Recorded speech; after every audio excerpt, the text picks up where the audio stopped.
Right, so there is this lady who has uploaded a video. I'll post the link in the description.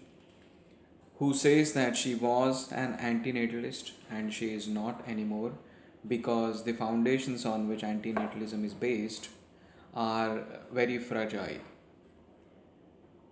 And then she also says that she was an antinatalist and at that time she was depressed, and now she is not depressed anymore and so she is not antinatalist.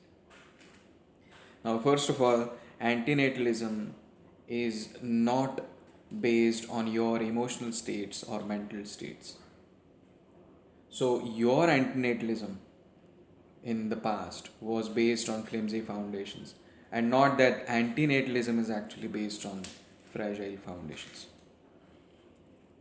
Secondly, the reason she says she is not antinatalist anymore is because antinatalism is based on suffering as a central idea, and she says that suffering is always a self-inflicted harm, and it is pain is an illusion, and so it should not be a big deal.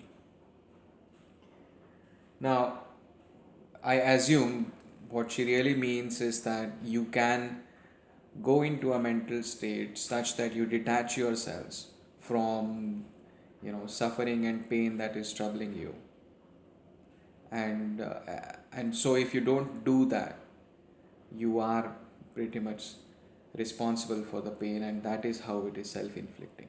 You are letting the pain really to trouble you, and in that sense it is self-inflicting, is the assumption I make from what she has said, from what she has said. And if that assumption is correct, then first of all, it is exclusive to humans, because and to elite humans, because only elite humans are capable of going into a mental state such that they can detach to a degree from pain and suffering. And that too, as I said, it is a matter of degree. It is not always in all situations.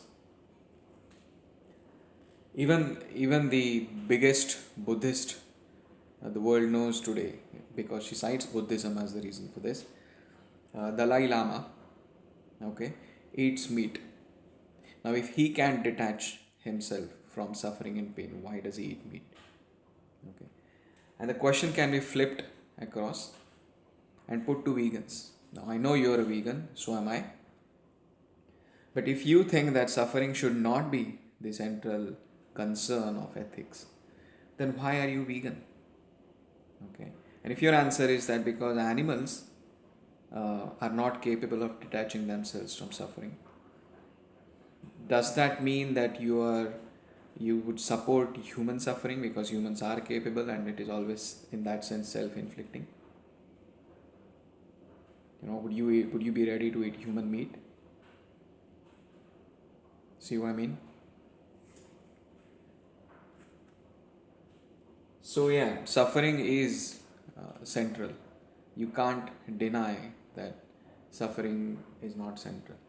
All our laws, presumably the laws under the protection of which you are living in living a cozy lifestyle and making all these videos, are based on the central argument of reducing suffering. That is why you are not allowed to steal, because you cause suffering to the person being stolen from. You can't say to that person that, hold on, you just detach yourselves, your whatever emotions you have to that particular thing, because you can, and if you don't, then that's your problem. Theft is okay. No, you can't say that. And that's why I want to ask the question to this lady, that if a rapist turns up to your house, would you say to him that, yeah, okay, the pain which will be caused from raping me is only an illusion, I'll detach myself from it, so I don't mind you raping me? Would you say that, or would you take help of police? And there are situations where you can't hold responsible people for suffering. People who are suffering from cancer, you can't say to them that, oh, hold on, whatever pain you're feeling, physical or mental, detach yourselves from that. And if you don't, you're responsible for your suffering. You can't do that. I want to ask you that if you tomorrow get cancer, I hope you don't, But if you do, would you seek help, or would you just say, yeah, it's an illusion, I'll just detach myself? So it's a matter of degree. It is not always true.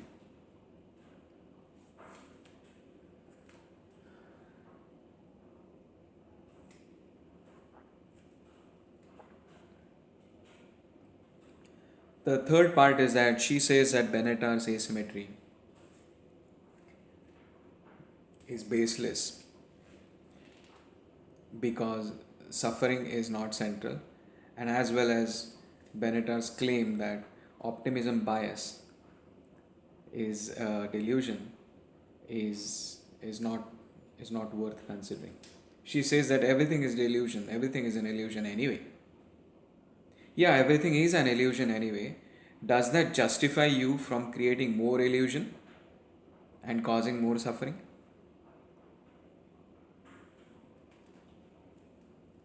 Lastly, she says that she is, maybe, probably, she might have a child, and she says that she would have a child, if at all, if she is, she is capable of providing a good life to that child. Why do you care?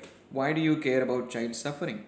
Why do you not say that that's pain is an illusion? Child should be able to detach herself or himself from that suffering. If your argument is that the child being born should be taught the tricks to detach itself from suffering so that he or she does not feel the pain or suffering in the life, then my question is, why to go to that, go to the extent that create a child and then teach him or her to detach herself from suffering and pain so she does not feel it? Why just not create a child so that he or she does not feel the suffering in the first place? What is the point? And then she goes on to talk about, how our morality and views about morality can change after 1,000 years, and that's why she wants to have kids. Well, hang on, you won't be around to see that anyway. Whatever your fetish is to, uh, see what is going to be in the year 3000 is not going to be fulfilled, even if you have 1,000 kids. It's not going to happen. You're not going to be around no matter what. So to say that I'm going to have kids so that after 3000 years we we will those the predecessors of those the progeny of those kids would experience, that doesn't make any sense. You're not going to be around. She acknowledges that we are going to be wiped out at one point in time, maybe after billions of years, but we are going to go extinct at one or other time. It is inevitable. She acknowledges that. But then she says that we should play the game. Why? What's the point? Why not we?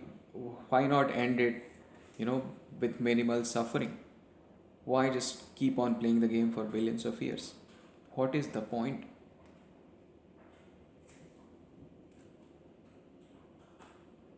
Lastly, this is the lady who is worried about refugees invading Europe.